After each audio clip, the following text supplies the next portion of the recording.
Today's assignment is to create a usability survey, get a get input on the usability of our LMS, and to create a reflection. Here is my ePortfolio.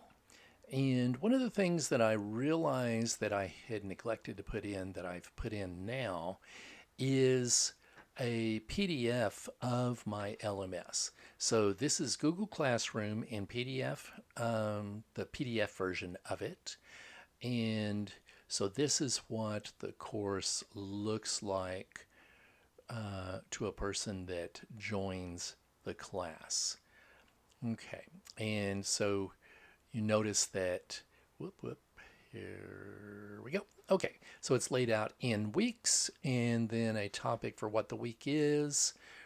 The usability survey follows the first 2 weeks. Okay, then I created a usability form, and the survey form that I used is Google is a Google survey, and so this is what it looked like. I wanted to get the types of input I looked for was creating a scale for giving me a rating for the topic, and then asked for what did they like best and what changes would they recommend. The areas that I chose was organization of the course, rating the syllabus, rating the slideshow that is in week one, also the organization for the week one and week two topics. How would they rate the organization of the assignments? And then the general navigation of the course, and asked for other thoughts on how to improve the course. Okay, then here's the results. So the people that I asked for help with are, I have 3 people that I work with fairly closely on whenever I'm both in the classroom and then also help with this online course. And they are another teacher, Ms. Candalis, my wife, who is a professor at a local college, and my department head, Ms. Tiarina.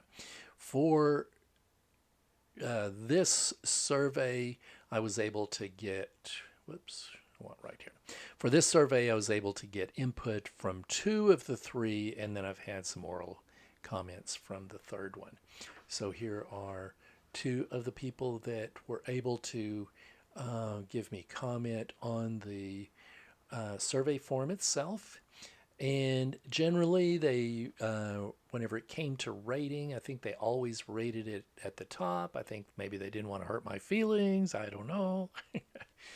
But they gave me pretty good comments about um, the various things that they saw that needed some changing. And there was quite a bit of discussion about further editing for minor errors needed to be done. So there was quite a bit on that. Also, there was some discussion about being sure to always make statements in the positive rather than having no's and don'ts, that sort of thing, to try to keep the tenor to be positive, what the students should do, as opposed to what they should not be doing. And so, anyway, a good bit of comments here, and I definitely appreciated it. I've implemented most of it that they suggested into the survey or into the course so far, but some overall thinking, and there's a lot of assignments involved in a course like this, so I will have further work to do. One comment I wanted to, let's see,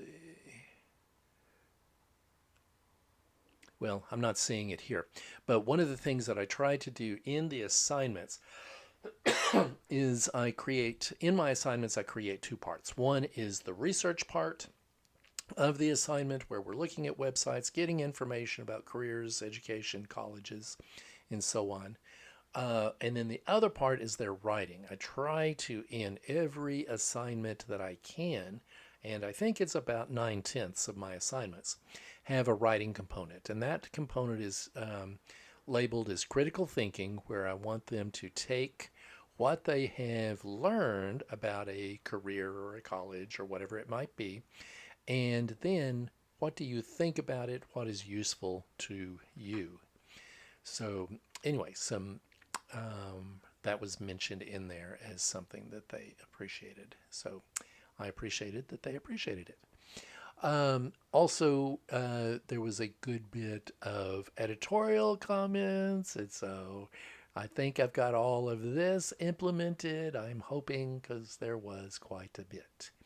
Okay, so that is the main thing from my usability survey participants.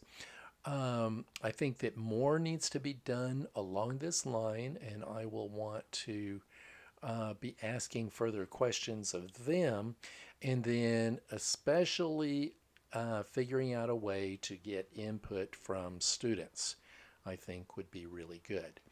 So, some of the questions that I would like to think about further are, um, was I able to find the right people? I think so.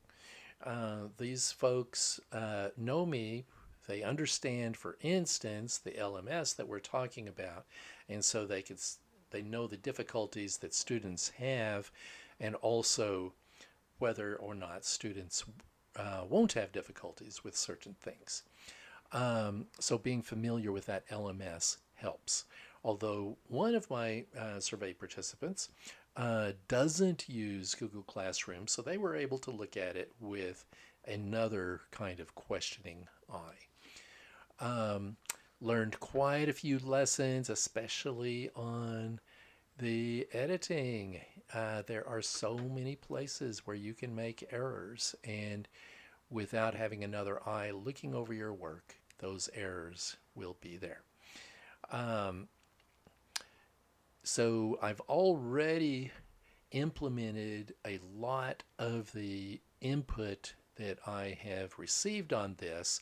The good thing about the way this course is laid out is it gives us time to put into action the various elements that we're working on. And so I've had enough time to be able to implement these usability comments. Um, Now, one of the things that we did not address in the survey that I think deserves being addressed is infrastructure, system, and support. And on the positive side, our students are used to this. They are used to computers because we are a one-to-one campus as far as Chromebooks are concerned. So computing is not new to them, Google Classroom is not new to them, and that sort of thing. So that's on the positive side. But on the negative side, I think it always needs to be addressed that students need a place to go whenever things go wrong. And I think that having something very specific on that would make a lot of sense. And so that's something that I think that I need to build into this more. And I know from whenever I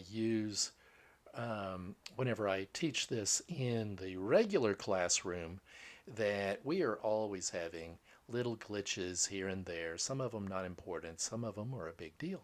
And students need a place to turn.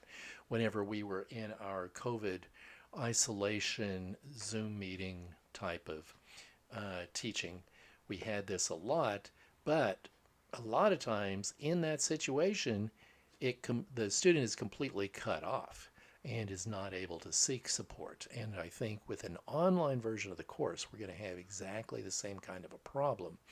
And so we need to have alternative ways of students being able to figure out how to overcome any kind of computer or infrastructure problems.